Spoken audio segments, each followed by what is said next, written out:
Well, Dr. Kyle.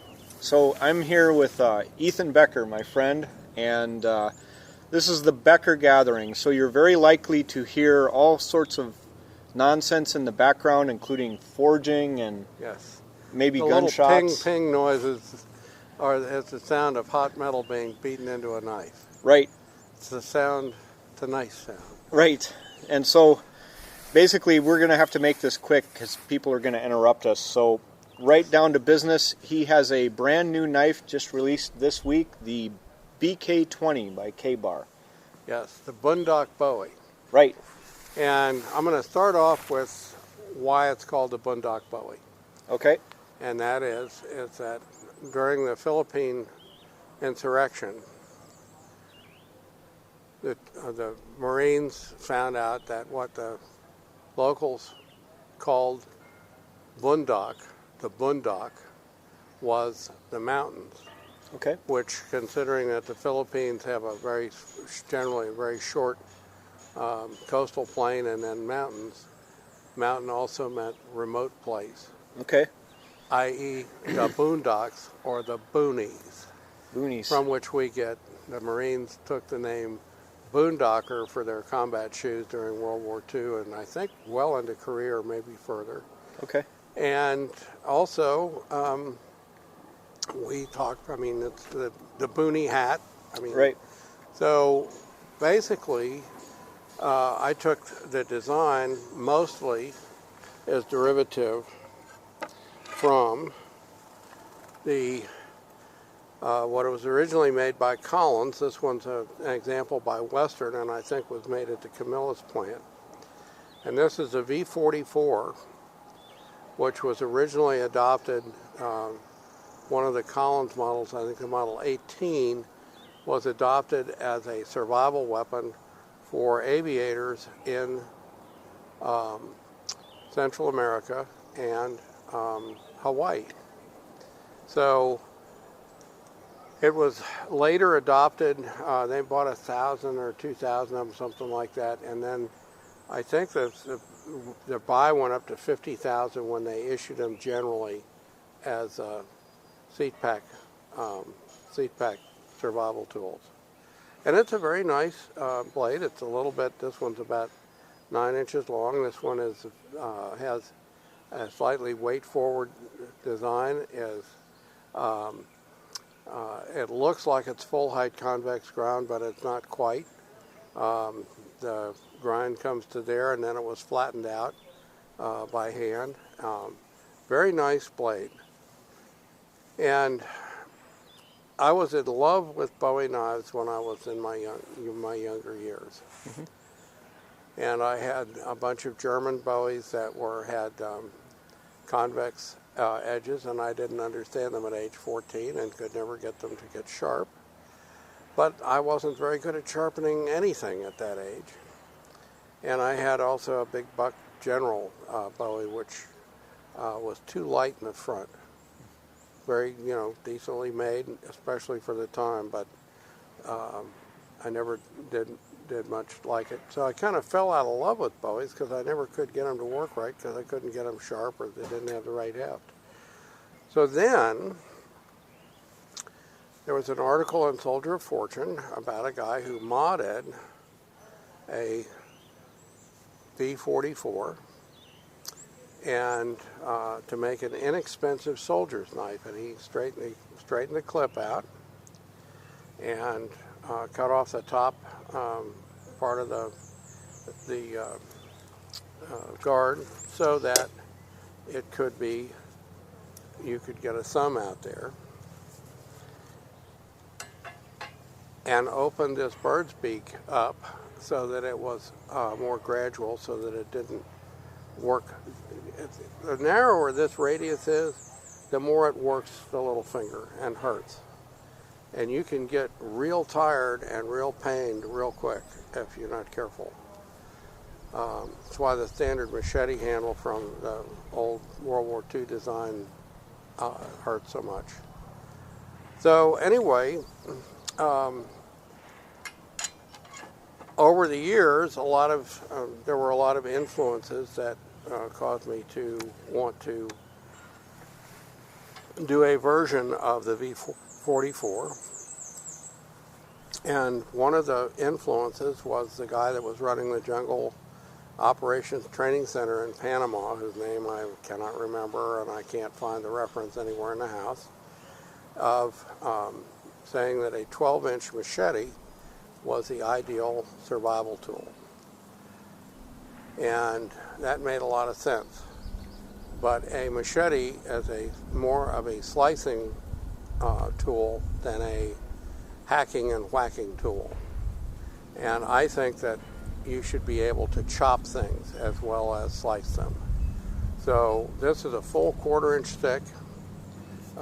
This is a prototype. Prototype, yeah. This is a prototype that Paul Tuchimoto's idea of a good time, and it retained this shape. And I have always liked.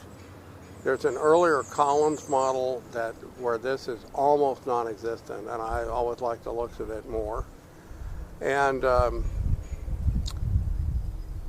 I wanted the heft, so we've got a 1/4-inch. It's ground all the way to the top, and it's relieved at the top so that when you're exiting a soft target, you get a much easier release of the blade. And it still retains, for those of you who worry about batoning above all else, a thick enough spine. This is not sharpened at the top. It just looks like it is. It's relieved. So it's really designed as it's a performance tool. I mean, it really will get the job done. And so what we finally ended up with was this one. And this is, if you hold these up, it's very, very similar. But there's a straight clip rather than a full clip. And it's a little narrower in the waist. And any knife, I think any knife that's designed as a woods tool should be able to do small work as well as big work. So you can just change the grip a little bit on this and work it like this, and you can do quite fine work.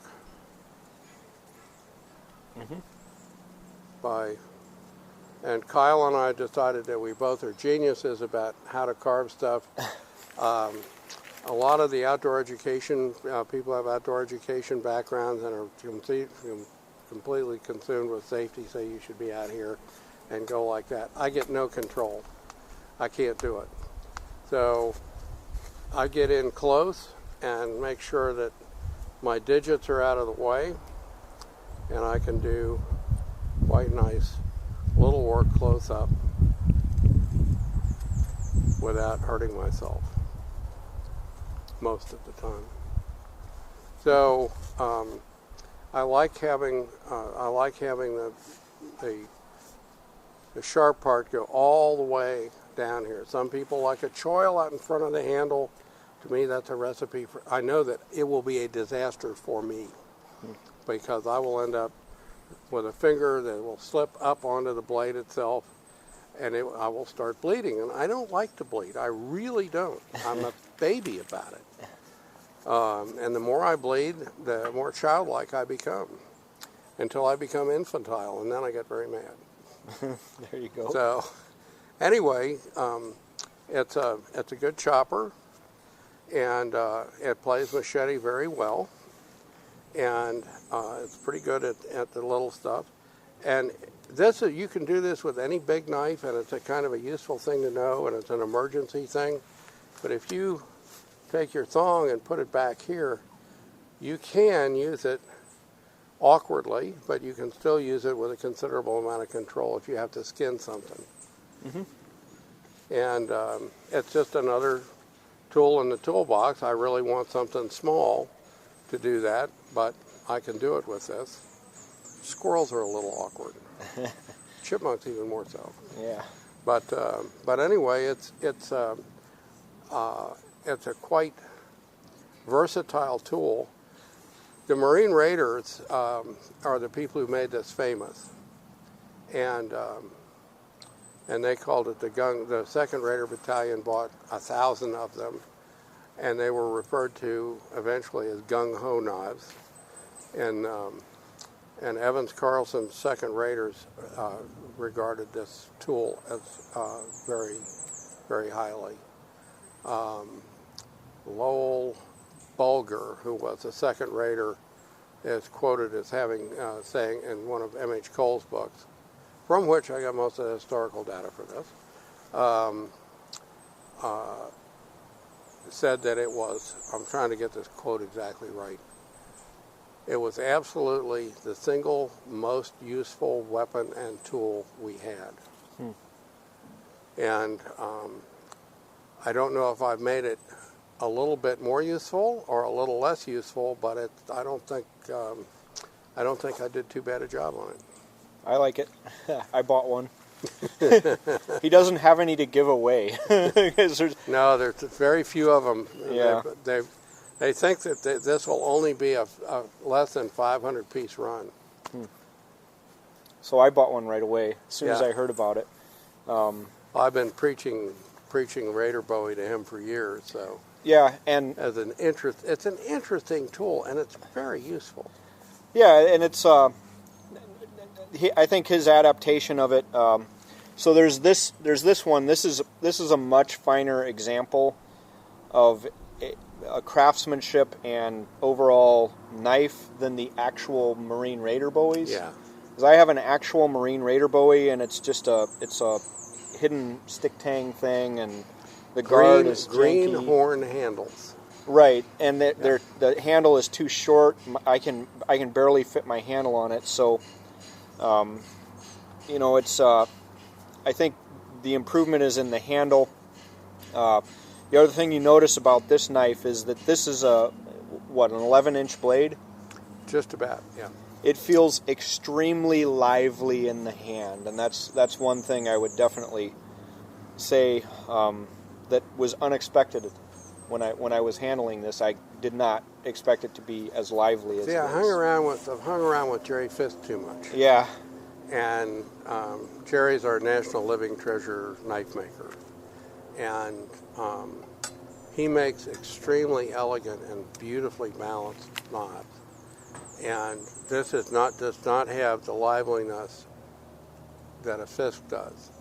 But I'm no Jerry Fisk.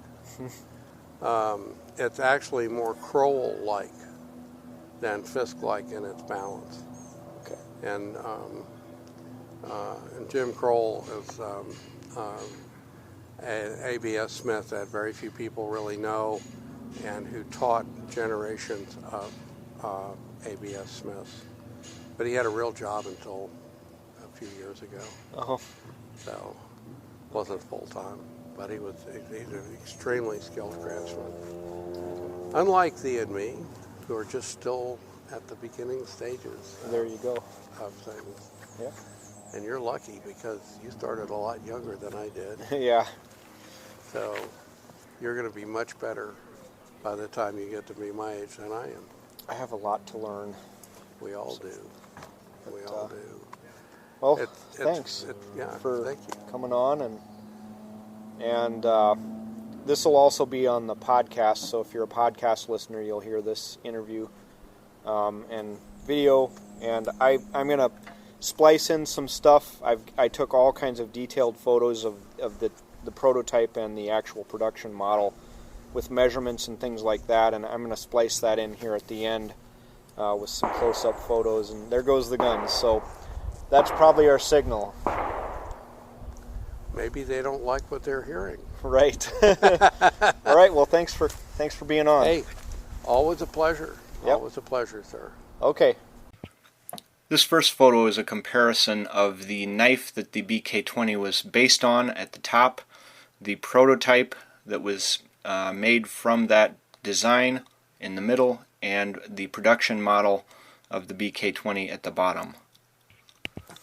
This next photo is a comparison of the prototype with the production model in terms of blade length and blade shape. The published specs on the production model is that the knife weighs 1.35 pounds. The The blade length is 10.8125 inches, and the overall length is 16.375 inches. It comes with an edge angle of 20 degrees. The blade thickness is 1/4 inch. The steel is 1095 Crovan, and the Crovan signifies that there is some chromium and vanadium added to the steel to give it magical benefits. It is hardened to a RC between 56 and 58. One definite area of difference between the prototype and the production model is the height of the blade right next to the handle. The height of the blade on the prototype is about 2 inches, and the height of the blade on the production model is just under 1 3/4 inches. The height of the blade at the maximum height, just at the clip, is also different, with the prototype being slightly taller than the production model. It looks like the production model is just over 2 inches in maximum height, with the prototype being well over 2 inches, more like 2 1/4. The knives also differ in where the clip starts and the length of the clip as a total of the blade length. The production model up top has a clip length of 3 inches, and the prototype was at 4 inches. In these next two photos you can see that the handles are identical, and in fact the holes are identical and the overall handle shape is identical. However, you can see with the prototype being on top, and you can see the various portions of the blade that were changed between prototype and production model.